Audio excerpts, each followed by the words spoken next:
Александар Ристевски е лицето кое се бара со потерница за пожарот во адвокатската комора на 25 ноември. Ристевски адвокат по професија, неколку недели пред пожарот, комората донела дисциплинска мерка за одземање на неговата лиценца на 3 години. Пријавата за Ристевски до комората стигнала од Центарот за социјални работи во Свети Николе.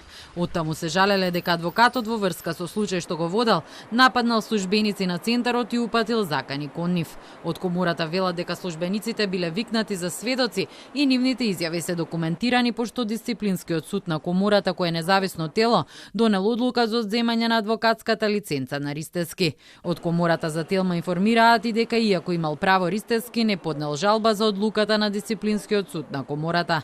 Не е првпат како што наведуваат да биде одземена лиценца на одреден рок на некој адвокат. Обвинителството вчера отвори истрага, а причинетата штета од пожарот се проценува на околу 150.000 евра. На критичното утро, според обвинителството, осомничениот со сопственото возило дошол во близина на зградата каде се сместени просториите на адвокатската комора, маскиран со фантомка, со секира ја скршил влезната врата. Наредил коцки керозин на скалите, а врз нив ставил повеќе плински боци и со употреба на плинска запалка ги потпалил. Осомничениот 30 на минути после пожарот ја напуштил државата на граничниот премин Блаце. Тој се товари за тешки дела против општата сигурност.